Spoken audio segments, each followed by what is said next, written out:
And I'm joined by Erick Godsey. He has a Bachelor of Psychology and is the host of the Myths That Make Us podcast. Erick, welcome to the Optimal Performance Podcast. Brother, thank you for having me on. You know, this is, we're getting intimate quickly with our shirts off here. This is definitely a first for me. I don't know if you do podcasts with your shirts off all the time. Is that like a thing for you? No pants, no shirt. No, I'm joking. This is actually the first time I have not had a shirt on. This is great.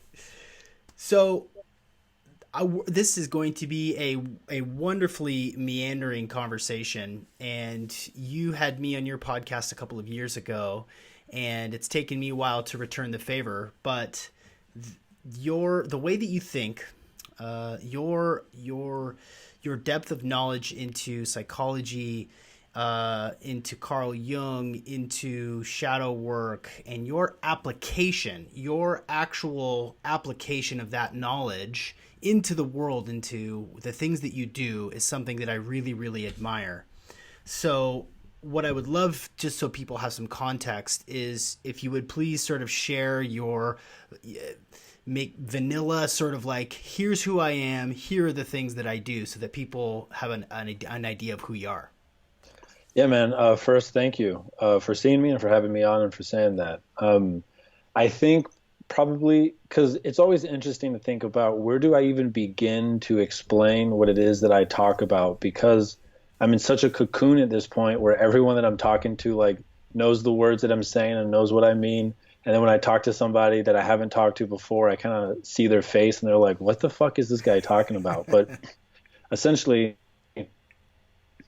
my background is in cognitive psychology, and that's kind of mainstream scientific psychology, but I'm super passionate about Jungian psychology, which you could say is like symbolic psychology. And it's essentially, you could say that there's two ways to look at the world. There's a scientific model, which is how facts operate in a quote unquote objective world, but we can talk all day about whether or not there even is one that you can perceive. But then there's also, how has the human organism evolved to experience reality, which is very different than what an objective fact is. And Jungian psychology is essentially, for me, the best map I've ever found to help people understand how it is you perceive experience itself. And getting into dream work, which is one of the main tenets of Jungian psychology, I have found to be the best tool that I've been able to bring to psychedelic experiences, and then also to help people with mental illness understand their mental illness in a way where they have something that they can actually do themselves to improve their condition, as opposed to default being given a pill that really, what the pill does is just inhibits their body's ability to send them the messages that Western culture has deemed symptoms that need to be removed. But really, it's the body saying, hey, we're out of balance. Can you redirect in this direction? And I think that that's probably, one way to introduce it. Yes, man.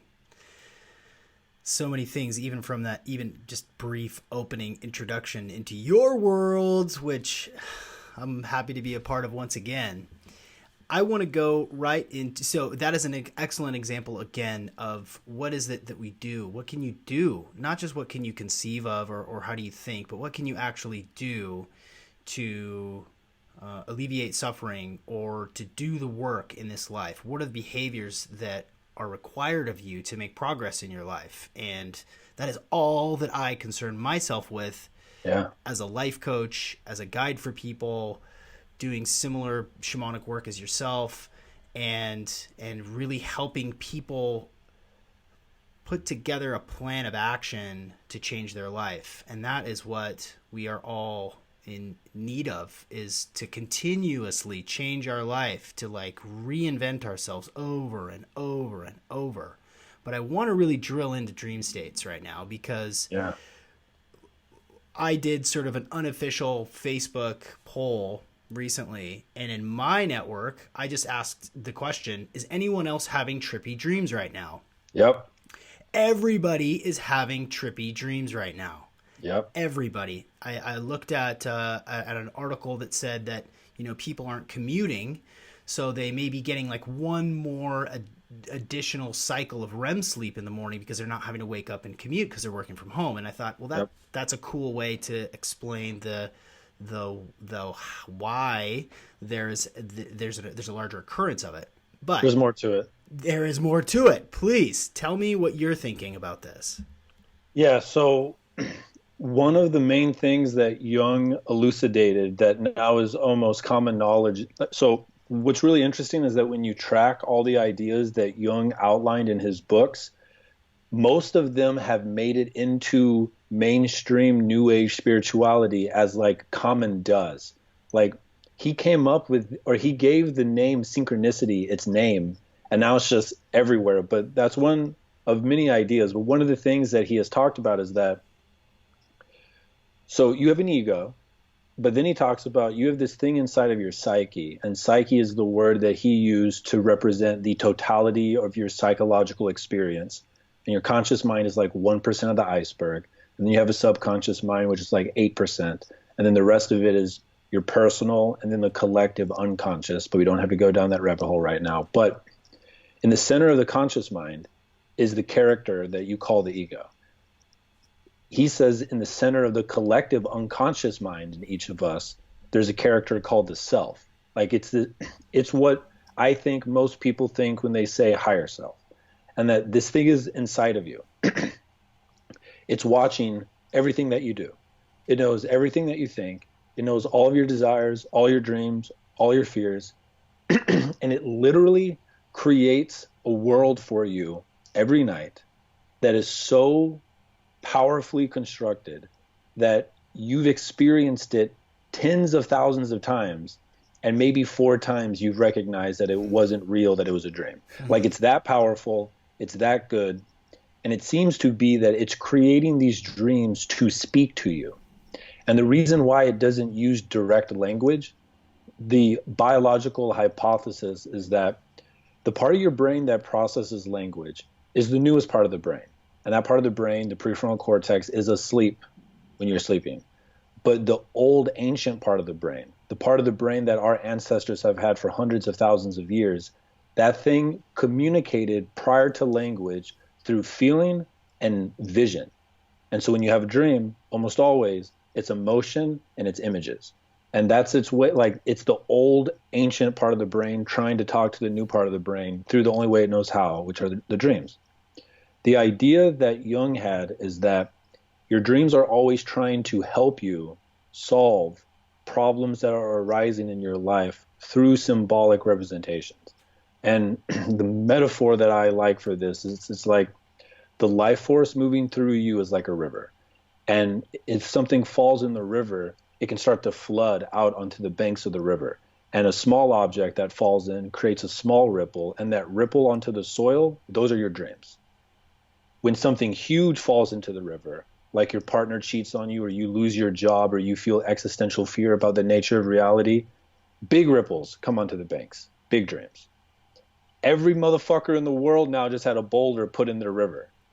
And so everyone's psyche is trying to solve this problem, which is their personal representation of what this virus means in their life.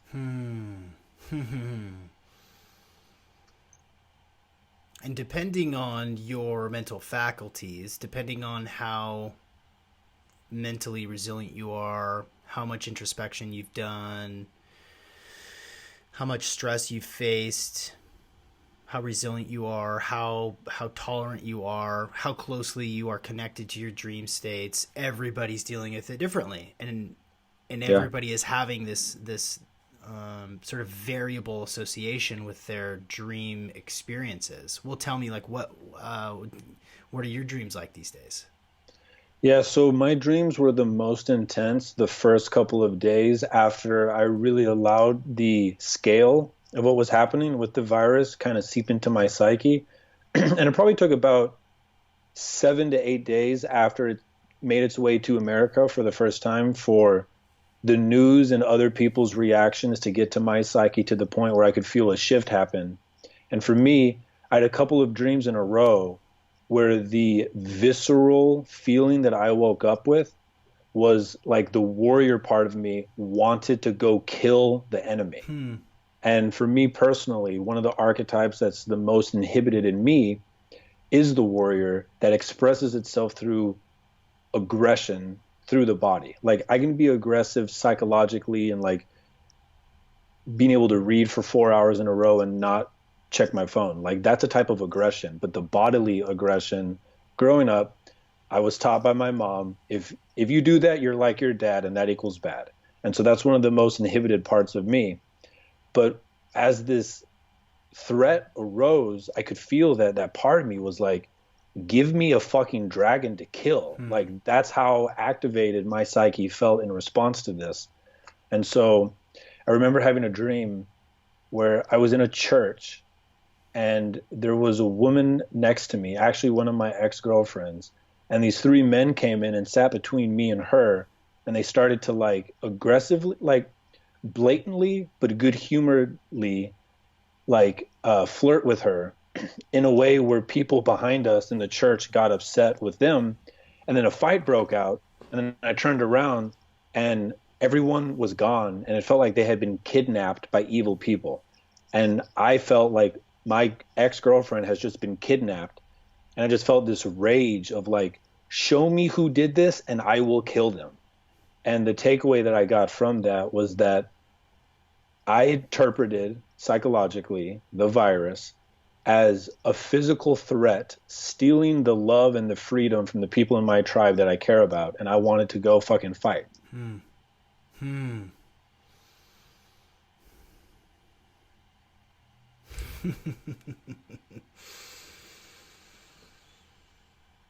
Everybody should have a dream journal, right? I mean, like if there were ever a point in time in history to like really be paying attention to what's going on in your dreams, to do the most, let's just say, convenient like psychological self-analysis. I mean, meditation, people are going to do it or not going to do it. You know, float tanks are closed. Okay, you know, unless you've got a stash of psychedelics to you know, to be journeying at home. This is the opportunity that we all have now to really be tracking about where we are emotionally, psychologically, right? I mean, like this is it. Yeah, the way that I would frame it is you literally have a God inside of you that paints art so vividly that it's a dream, and it's a gift that you're given every night, that if you learn how to interpret, you are literally going to have a guide that is divine, that will help you solve your problems in your life. Like you still have to do all the hard work of doing shit that you're afraid to do, but it will show you the ways. And, you know, if you should on people, their reaction 99% of the time is to get defensive and to shut down. But if you embody the healing and the dopeness from doing the practice, that's the most likely way that we can inspire other people to do that too. And so that's what you and I are just fucking trying to do, you know? Yeah, absolutely. Yeah, my dreams recently have been like rallying people onto boats, leading tribes, you know, living in the woods, and I have not, you know, dream processing has not been a real focus for me in my sort of my work, but I do track, and it's all like step forth, you know, stand up and lead, rally. You know, I'm a father and a business owner and a coach, and in any given day I've got, you know, 15 or 20 people texting me saying, hey, like I'm going through this thing, I need a little bit of help, or hey, in the next session can we deal with this thing and that thing. So it occupies like a massive part of my brain, and so it's no surprise that and my ego is tied to that too, because I get a lot out of that. I like being the guy that people go to. I like being the podcast host that brings cool people on to talk about deep stuff and help their life. Yeah, I really love your conception of the God inside of you to guide you through your dream states, because we got to have something to do. We got to have some action. We got to be able to make sense of this thing. I wanted to talk about this framework that I've just come across. I've been doing, you know, I've been looking tirelessly for practical frameworks, and I don't like frameworks, frankly. Like for me, they seem to limit they seem to limit people, and so we're talking in your context and in the context of sort of Jungian psychology and Joseph Campbellian Yeah. hero's journey stuff. Like, I dig that, I'm in that, but psychological frameworks I struggle with. But one thing that I did come across from positive psychology was this acronym of HERO, like what to do in a crisis. And the HERO acronym stands for hope, efficacy, resilience, and optimism. Yeah. You have to have those 4 traits during a crisis. If you don't have those 4, man, you're just going to get swallowed up. And so I would love to go through, you're the guy for this, I would love to go through each of those traits and talk about ways that you might think or that would help people. Are you up for that? For sure. Cool. So let's start with hope. We can, I already did a coronavirus episode with an expert from the Informed Consent Action Network, a guy named Dale Bigtree. So we can leave the sort of what is this really and what's really going on. We can leave the sort of conspiracy theory stuff to the side because I want to make this really practical for people. So regardless of what you or I think about what is really going on, period. So when it comes to hope, if you were thinking about how people might be able to practice hope, be in a hopeful state, do some sort of action or some behavior or some sort of task to instill hope, what would you suggest? How might people think about how they can be hopeful? Yeah, so hope essentially comes down to what is the story that you tell yourself about what it means about how you choose to act in the world. And there's a couple of different main stories that people tell themselves. And the psychological literature is very clear. If your story ends with that your actions don't matter, or that you don't have the ability to make change in the world, you are very likely to succumb to depression or mental illness. Hope at its core is the belief that through your actions, you can make the world better even 1%. And so I think that the way that you develop hope, if you don't already have it, is choose to run the experiment. And there's one of the most famous quotes in psychology is by William James, and it's, my first act of free will is to act as if I have it. And so what you can do is you can choose to run the experiment for a week. I choose to act in a way where I believe that the positive actions that I take in the world will make the world a better place. And depending on how much you personally want to measure your journey, you could literally journal for a week before you do this experiment and journal about how you feel at night and rate yourself on a scale of 1 to 10 about how well you feel as an individual. And then on Sunday, start to run the experiment where you choose to act as if what you do matters. And then you could journal at the end of the day, and you could actually ask yourself, and I'm willing to bet 9 out of 10 people you will feel better if you act as if you have hope. Now, to help you run the experiment, everyone listening has a favorite movie, and everyone's psychology cannot help but identify with the protagonist. And so, like, the name of my phone is literally what would the hero do? And so whenever I'm in a situation, like, I think of a person that I admire, and I'm to the point now where I don't have to articulate. It's kind of a felt experience, but it's like, what would the hero that I admire in my favorite movie do in this situation? And like, my favorite movie is Princess Mononoke by Studio Ghibli. And the main character, his default is basically whatever is right, no matter how good it is for me. Right now, I do it. I don't flinch. I fucking do it. And that's the program that I run. So you can pick your favorite movie, pick the character, ask yourself, what would he or she do in this situation? Do it for a week, journal at night, and see how fucking dope your life feels. I like that a lot.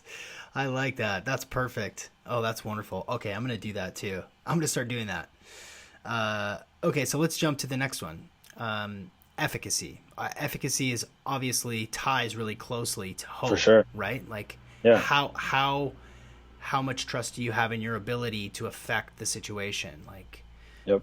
so what are some things that people can do to Absolutely. instill that sense of efficacy to be effective? So efficacy is essentially what is required for you to have hope, because efficacy is essentially the model that I have of the world. When I run the experiment of acting it out in the world, I get close to what I predict that action will create in the world. So an example would be like, if I go and I work out every day, after 3 weeks, I start to see a change in my body. I have a story that if I do squats and if I don't eat bullshit and I run sometimes and I jump rope and I do that consistently, I will see a change in my body. And then you see the change in your body. You're like, oh, one of my stories about the world maps closely enough onto the infinite swirl that is reality that I get something close to what I predicted it would create. Whenever you run a business, if you make any profit, that's the world telling you your model of the world is at least close enough where you're getting something approximate to what you intended to do. And I think the way that you can begin to build efficacy is to start small and to do it daily. I think one of the core things of efficacy that is implicit is you have to be able to fucking trust yourself. And if you can't be consistent on anything that you tell yourself you're going to be consistent on, you don't even run the experiment properly enough in the world to get the feedback to see whether or not you are effective. And so it could be as simple as, for a week, I will meditate for at least 1 minute. I can do more if I want, but I just have to show up for 1 minute. After I do it, I'll go to my whiteboard and I'll cross off the Monday that I did it today. And then I will check in my journal at the end of the day about how I feel after a week. And if I feel slightly more calm, one of the stories that I just ran gave me close to the outcome that I predicted. Whoa, I am able to act in a way that actively improves my life. And then you start building on top of that until you become a superhero. Yeah. Wait, as I was thinking about this one thing that has helped me think of this and that has come up in coaching clients for me sessions is like, you've been effective before. So look back into your past and look at a time when you got shit done.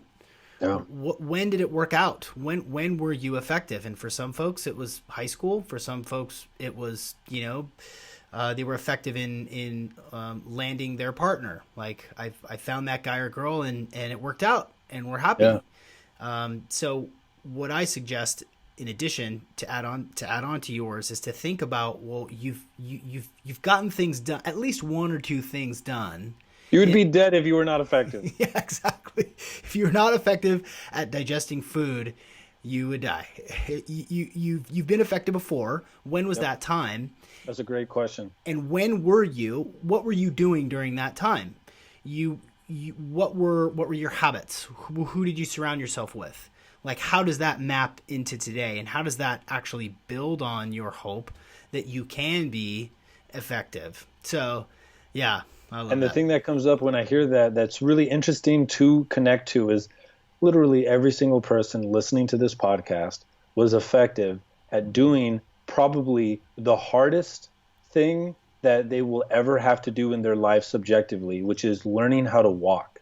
And every single one of us attempted to walk and fell over. I think the average is like 6,000 to 8,000 times, or it might be more than that. Like, you literally tried 8,000 times without a single moment of potentially being like, maybe it's not for me. Yeah. No, it's like some part of your bodily intelligence knew this is a part of our destiny. There is no hope, wasn't even a factor because it was fate. And you just did it over and over and over and over and over, thousands of times, and nobody had to teach you. Yeah. And then you learned it. Yeah, I love that. And building on that, now you don't even think about it. Right. It's a part of you. It's driving a car, like, it was hard at first. You had a lot of fear around it. You screwed up. Your mom or dad screamed at you, slow down, or, and now you're barely conscious when you drive. And that sort of, you just keep going until you get it. Yeah, love it. Okay, moving on to resiliency. Now, this one, I know you're going to have a lot to say, because resiliency is something that is dependent on a lot of different factors, including trauma. And I just got done doing neurofeedback sessions. I did 25 neurofeedback sessions, and I got into a really good conversation with the practitioner that was doing neurofeedback with me, and she was talking about resiliency and how even before you're born, if your mom was smoking or drinking or staying up late or not getting enough nutrition, like that affects your resiliency. If you saw things that were heinous when you were a kid, that affects your resiliency. If you went to war and you saw things and you did things that were really, really hard, that shook your reality, your resiliency goes down and down and down. It just diminishes and diminishes. Your bucket begins to drain, right?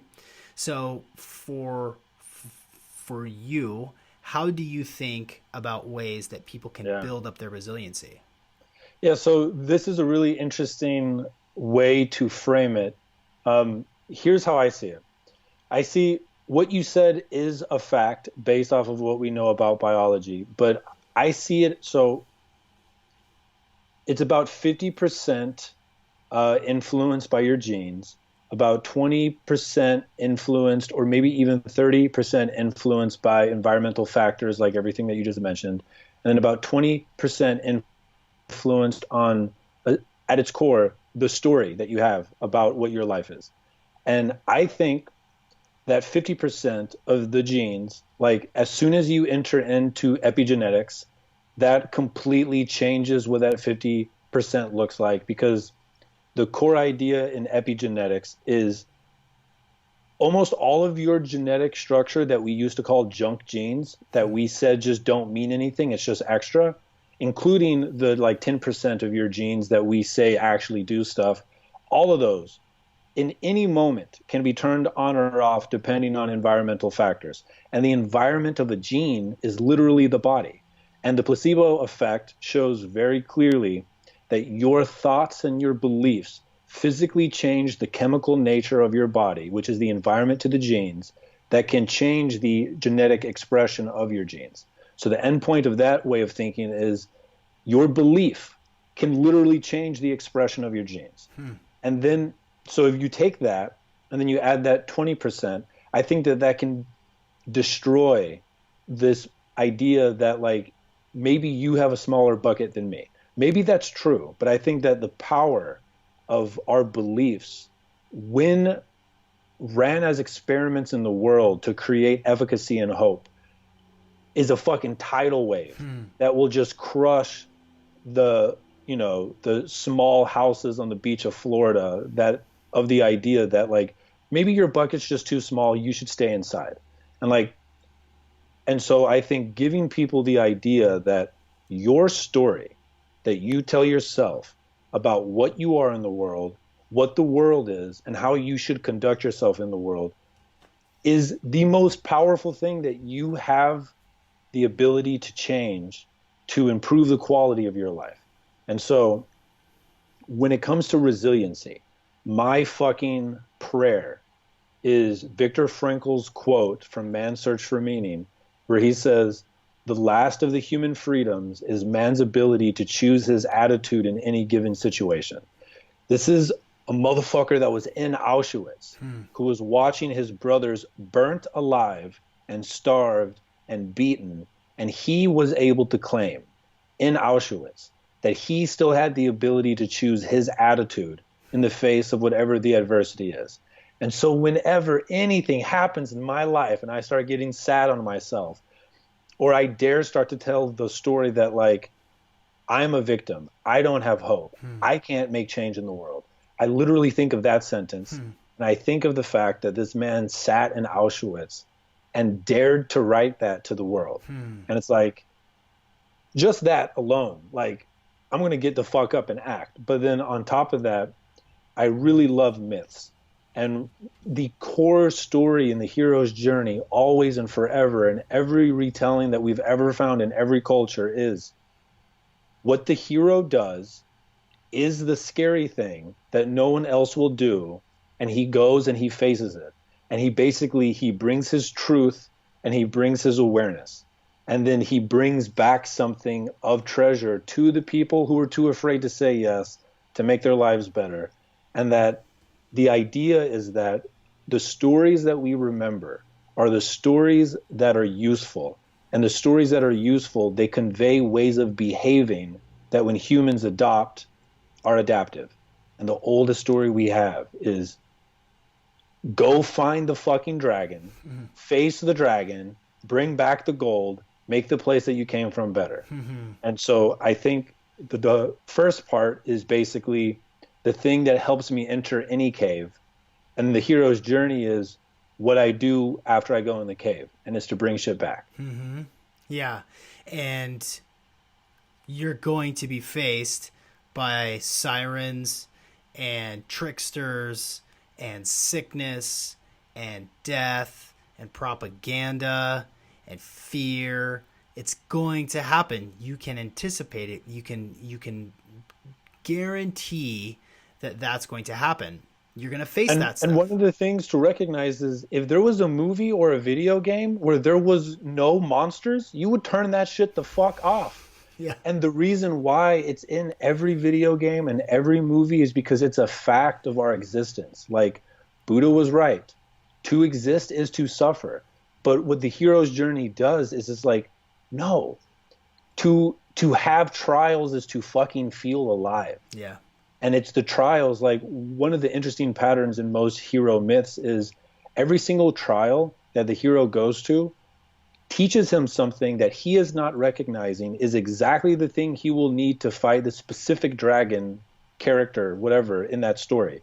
And so one way to think about it is what if your soul chose this video game, this time in history, all the trauma that's happened to you, to specifically cultivate you into a very unique and specific weapon to solve a specific problem that will make the entire world a slightly better place.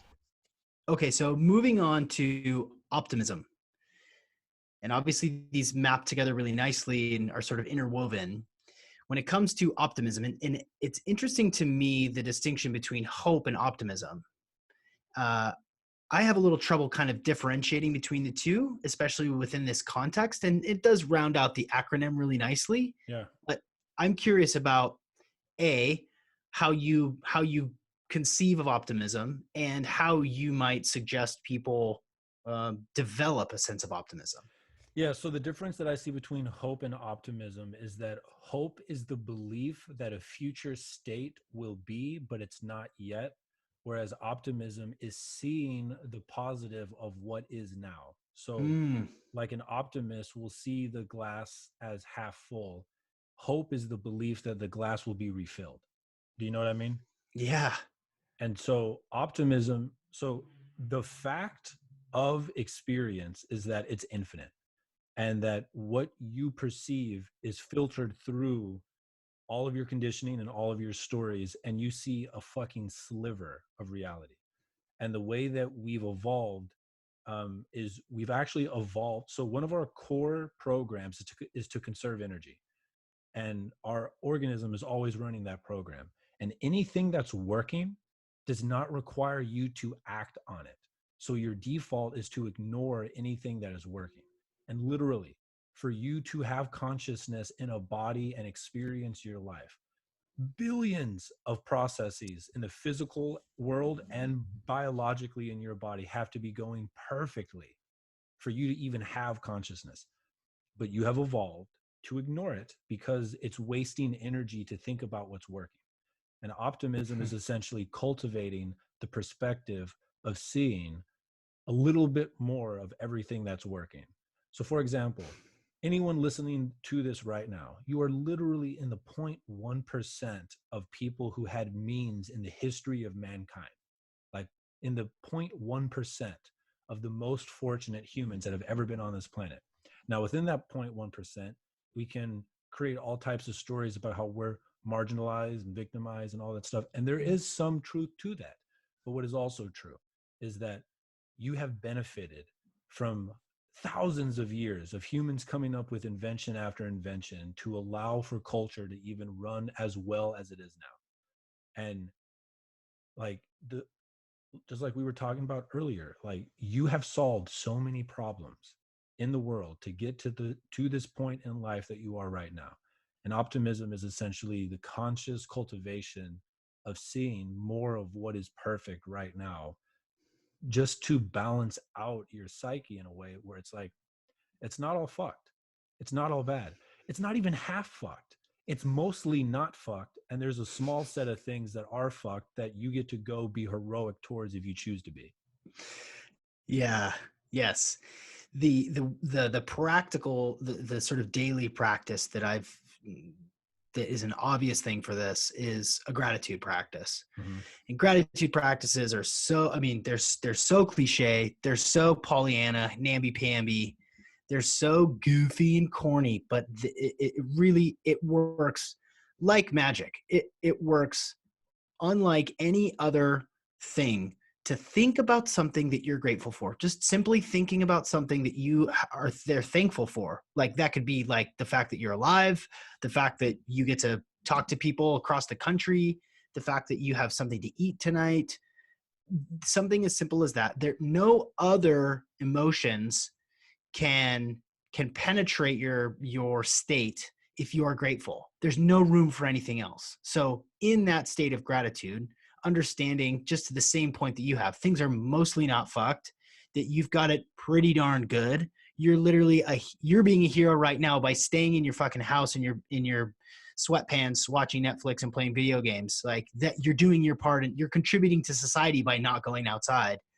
The fact that sense of gratitude will literally snuff out all of your fear, if all of your tension, all of your despair, all of the friction. If you just stay in that state and you can be there, then that allows you to come out of that as you sort of shift out of that state of optimism, that state of gratitude.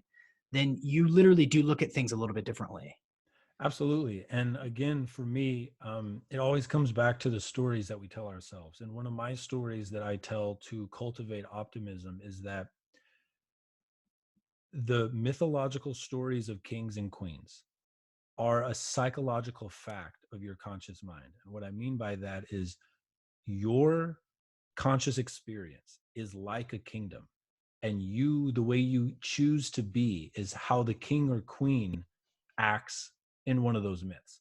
And the core story in all of these myths is that a healthy kingdom is ruled by a king or a queen who does three things well. The first one is they bring order to the kingdom. And the way that you bring order is to see what can be put in its rightful place, both physically and psychologically. And like what that means is like your to-do list is essentially a list of things that aren't yet in their right order. And each time you do something on your to-do list, you're bringing a little bit more divinity to your kingdom because you're bringing a little bit more order.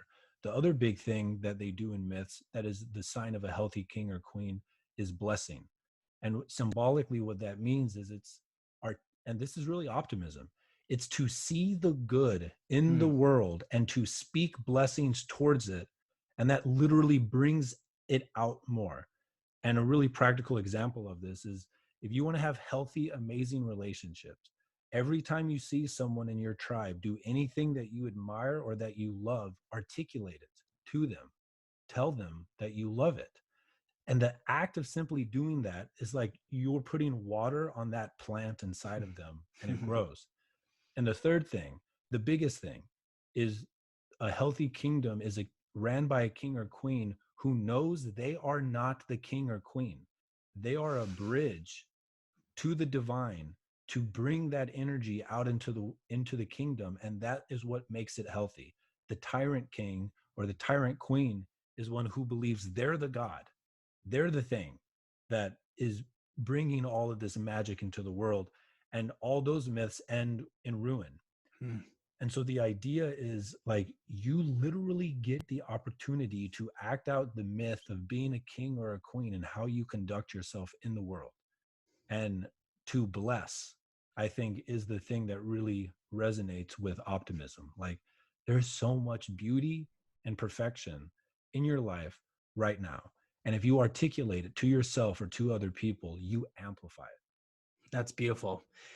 I actually am seeing this in real time on social media, that people are a little bit more vulnerable. They're a little bit more real. There's less, there's less booty shots and pictures of dinner, and more like constructive conversation Yeah. and validation and openness and vulnerability. And that is certainly something that we can all contribute to the, you know, to the online sphere in the different communities that we're a part of. And some of us have larger voices than others, but validation is validation. Validating someone, seeing them, giving them kudos, showing them love and appreciation is something that we can all do in our homes. Call your mom, tell her that you love her. Call your brother, check in with the people that are close to you or that you haven't talked to in a while. I don't know if that's if it's happening in your world, but my college buddies are calling and checking in. Like, the outbreak of COVID in the United States happened like 2 miles away from my house, like super close to my house. Now, doesn't mean anything really, but it's really close to me. And when that came out, people understood that, oh, Sean's in Seattle. Oh, Sean's in North Seattle. Holy shit, Sean's right by there. Oh, Sean's got a grandmother who's 87 years old. And then they're calling and checking in, like, how you doing? What's going on?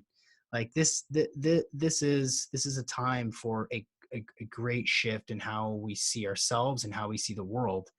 Well, I really appreciate you taking the time to go through that acronym with me, because when I saw it, I really liked it. And I thought, this is going to be really cool for Erick to jump into, because he thinks this is this is your wheelhouse, brother. Yeah, man. Thank you. So a couple other things that I want to dive into with you. Is this situation that we're in, I don't know if you've thought of it as in this way. Is this like a Gaian shadow work?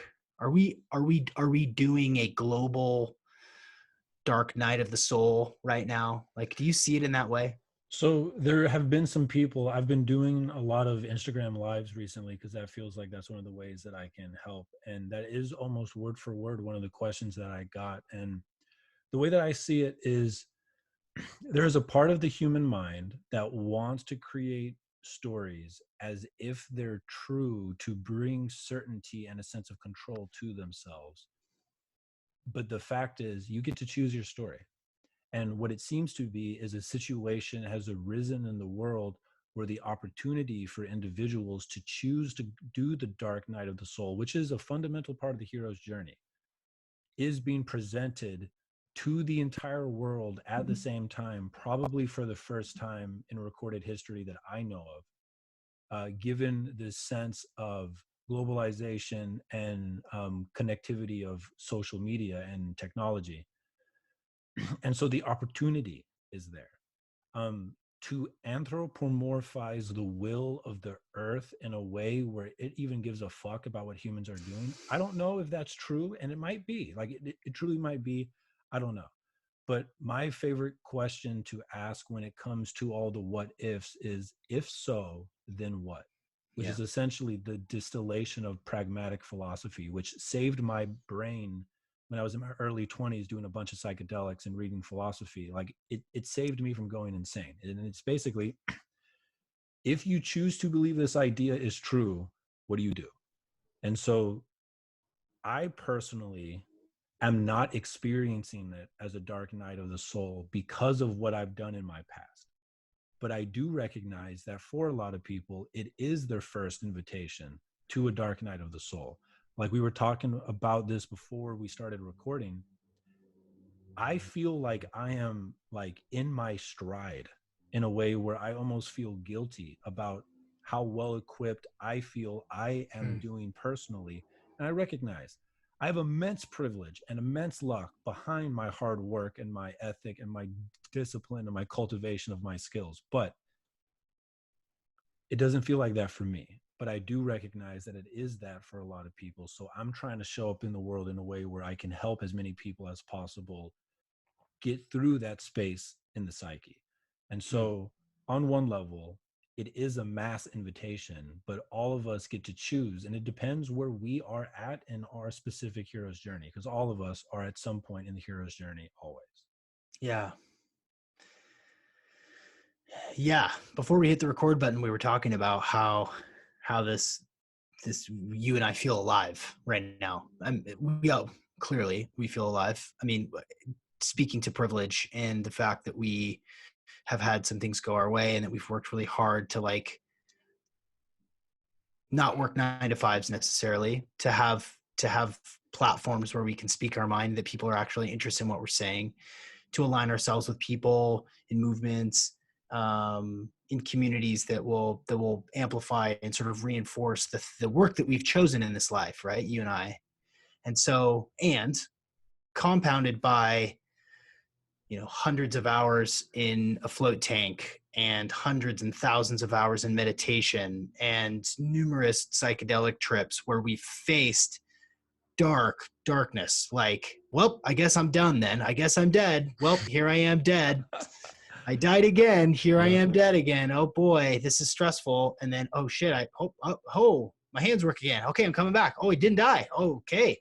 Well, see things a little bit differently. And for some folks, and this is not to like other people, but for some folks who have not had that level of sort of existential stress, have not had that level of facing the depths of the darkness and understanding that they're still alive and they're still living and breathing until it's really their day, that for a lot of people who don't tend to think in the ways that you speak are beginning to think about the meaning around this and what's their role to play, what will come next for them, how is this going to affect their career plans, how is this going to affect where they live or what they do or how they see people.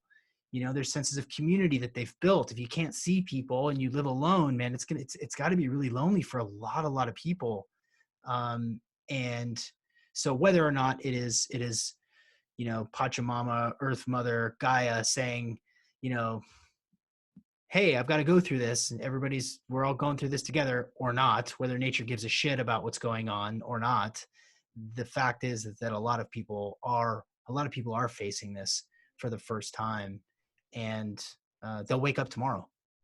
Yeah. And something that you said kind of crystallized something for me. Going through the dark night of the soul literally is what creates the H.E.R.O acronym. Because what it does for you is it shows you are so much more capable than your ego believes you are every time you go through a cycle of the dark night of the soul. And like psychedelics are a really great way to force a dark night of the soul, because for a lot of us, you will literally feel like you have just died. But you'll notice something. You're still experiencing, you're still breathing.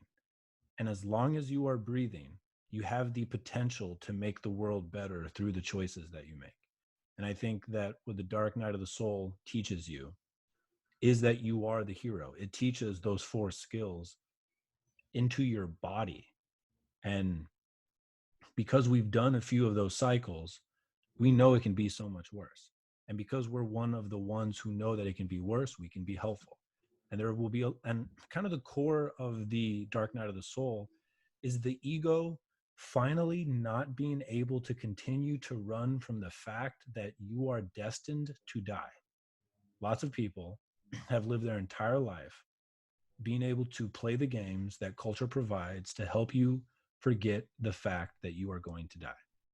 And it's confronting the fact of your mortality that I think is kind of at the root of the existential fear that can come from the dark night of the soul. But there's also something deeply beautiful about finally consciously recognizing your mortality. And it's that you get this one life and you get to choose how you dance, how you live, how you help, how you serve. And I don't think that we were born to live a life of a whisper. You know, I feel like we were born to fucking come in here screaming and singing and creating a fucking commotion that inspires other people to dance. Like all of us know those situations where there's like this pregnant energy in the room and then one person starts dancing.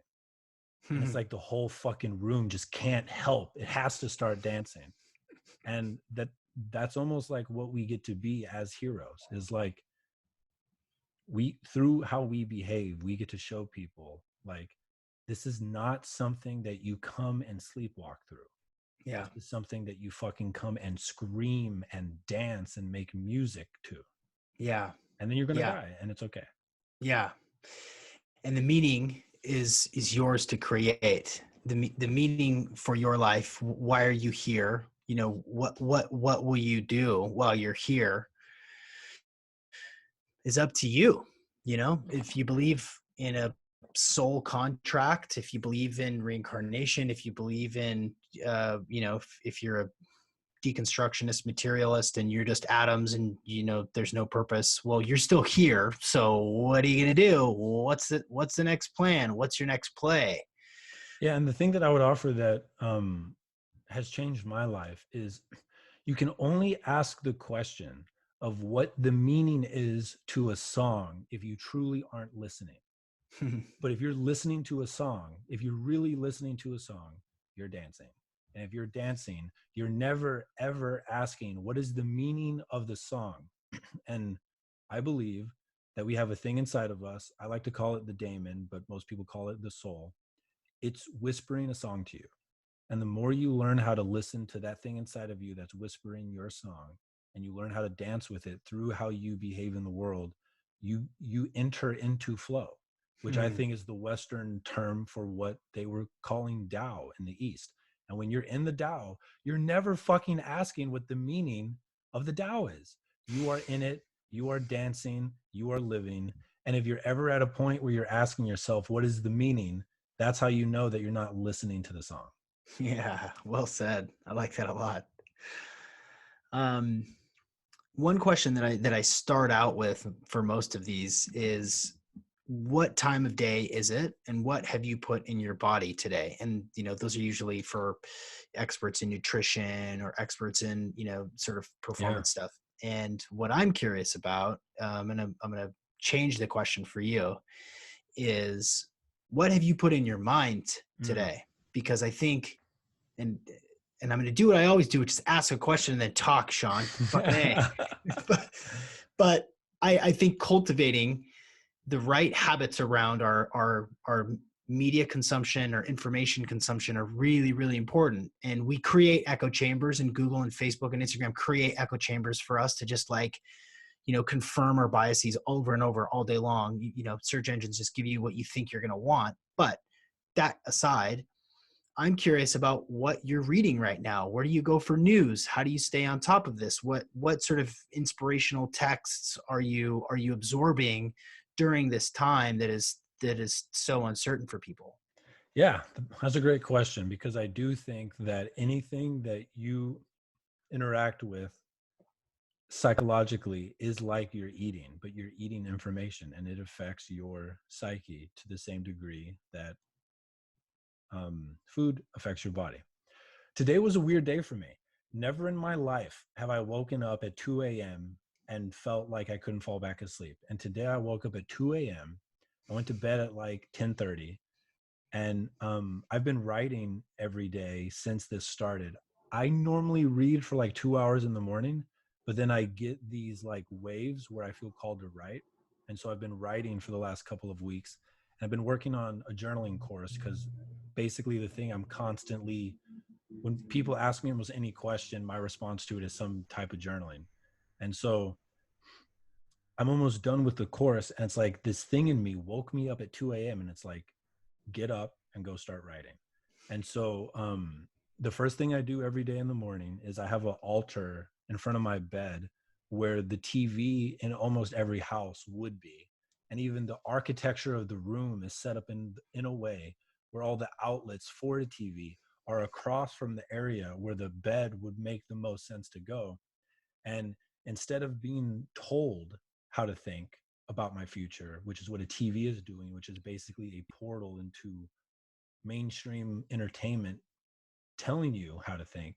I have an altar and it has a bunch of really cool shit on it that reminds me of the type of person that I want to be. And I have this tapestry of this ayahuasca tree basically that has eyes.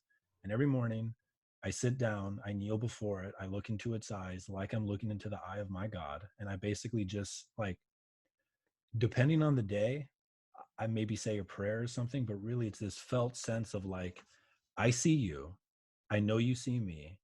I'm going to show up today. And then I kiss my altar and then I go downstairs to my desk and I wrote for like 5 hours.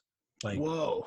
and I have not written that much in one sitting, maybe ever. So today was a interesting day to be doing this podcast, but I wrote for like 5 hours. And then what did I do? I wrote a post on Instagram that feels like it's one of the best ones I've honestly written in a while. And then I didn't read at all today, but I am reading a book right now called Lost Connections, which is basically all about demystifying the myth that depression and anxiety is a result of chemical imbalance in the brain, and that it's actually caused by being disconnected from 9 fundamental human needs that we've evolved to have. And so I'm reading that, but I didn't read it today. And after I wrote, I did a cold plunge. I have an ice freezer in my garage that's like fucking ice. I sat in that for maybe 2 or 3 minutes, took a shower, and then I went to work. And I did some like work for like 2 to 3 hours. And then I came back and I took a nap.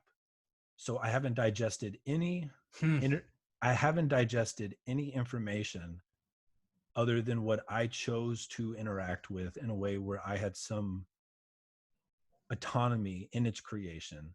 And then I got on this fucking podcast. And the way, like, I do not watch the news, and people, like, it's so interesting to pay attention to people's responses when I tell them that, because most people, like, they can instantly feel like the presence of my mind and they know that I'm not dumb. So they can't really like make fun of me, but I can feel that they're like, that's irresponsible. Like, how can you not be plugged into the anxiety machine that we all are? But basically the way that I think about it is, there's a couple of people that I follow, like Tim Ferriss, who I know is paranoid and very organized in his thinking, that he will do all of the fucking research for me. And I just have to pay attention to what he says. And I know that he takes deep care in how he gives. So I pick a couple of nodes and I pay attention to those nodes, and I don't pay any attention to the bullshit. I have not watched a single second of news about the virus, and I feel that I'm more informed than most people that I know. And I have none of the like junk food around the information. So that's how I approach the whole virus thing. But that's what my day's been like. Yeah. Wow. I think that you are probably very unique in that approach, my man. I'm weird as fuck. I know. Yeah. I think you're probably an outlier when it comes to that. I mean that's one day, but to say that you haven't really been tracking the updates and the news and stuff, but it's your choice. And I've heard you talk about culture, and one of my favorite Terrence McKenna quotes is, culture is not your friend. And it's true. It's not your friend. Culture is not here to be your buddy. It's not here to support you. It's not here to make you happy. One of the things that I would offer there that I think is important is that if not for culture, you would have died as an infant. And that culture is not perfect, but it provides enough of a structure for you to then become an adult. But then once you become an adult and you have the skills to use your consciousness to discern the bullshit from the gold, you then have, like, the mythical hero story is you go and you rescue your father from the underworld, is one of the core stories. And how I see that is, culture is not perfect. But if not for culture, you would not have survived outside of infancy. Like, there are so, like, the electricity and the water and the home and the food that you're able to go to at the grocery store is a result of culture interacting with human consciousness. But Right. it's not perfect. And Mhm. every conscious individual, I think, owes it to culture to heal it a little bit through their heroic endeavors. And Mm. so, just like your parents aren't your friend when you're an adult, they were your fucking gods when you were an infant. Like, Mhm. there's this idea in psychoanalytic psychology that you have to kill your parents. And what that means is that once you become an adult, in order to become who you truly could be, you have to be able to destroy the projections and the expectations that your parents have of who they think you should be, because that's not what your soul wants. And I Mm. think it's the same thing with culture. Culture wants you to be a certain way for it to stay alive in the way that it was in the past.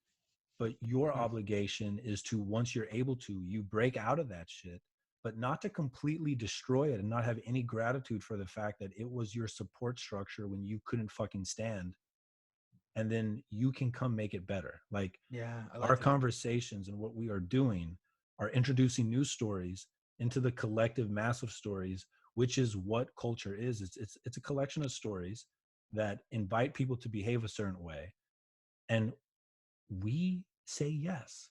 It Mhm. doesn't make us. Like, there's a great book called Finite and Infinite Games, and it's it's so amazing. But one of the things that it talks about is, in order for a game to be a game, every player has to choose. And all of us are choosing every way that we are being in the world. Because the truth is, we could say no. And maybe saying no means you go to jail, but you could say no. Maybe saying no means you die, but you could say no. So we're saying yes.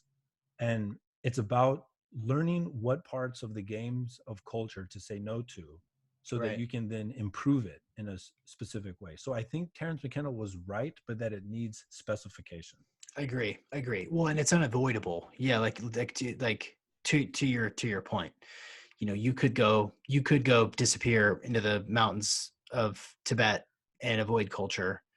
Arguably you're going to confront more culture, a different kind of culture, but it is unavoidable.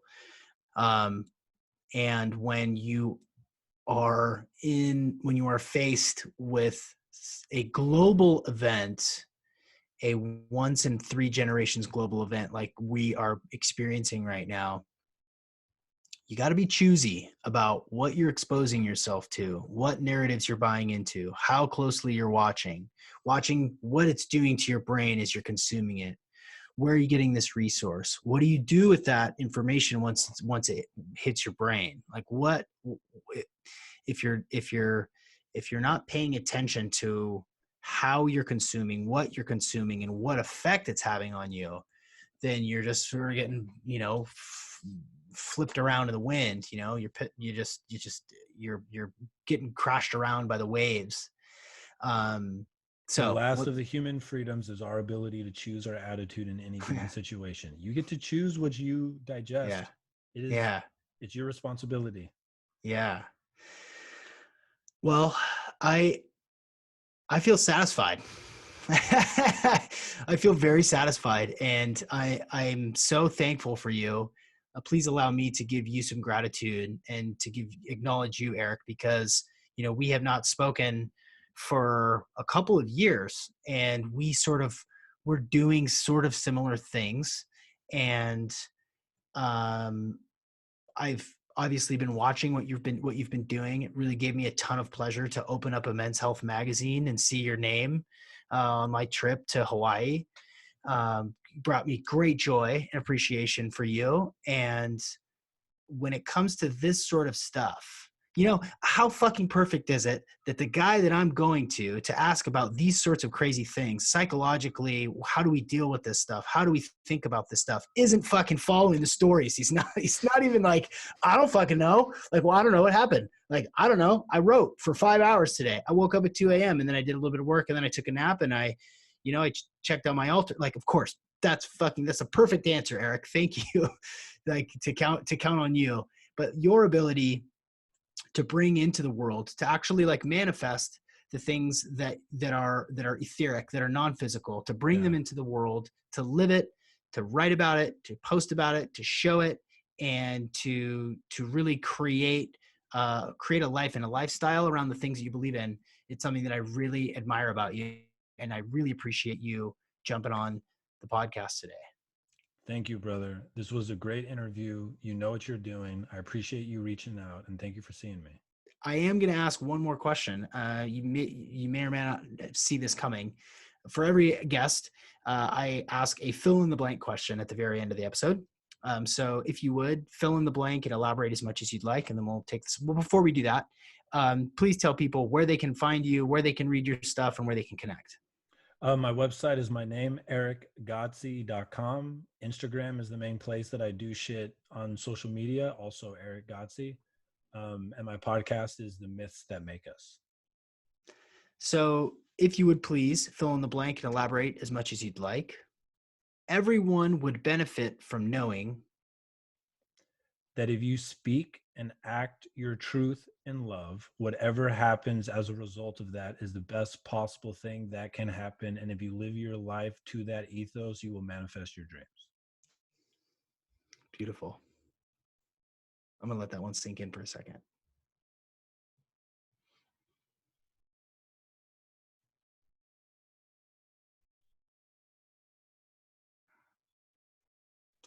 Erick Godsey, thank you so much for joining me today on the Optimal Performance Podcast. Thank you, brother.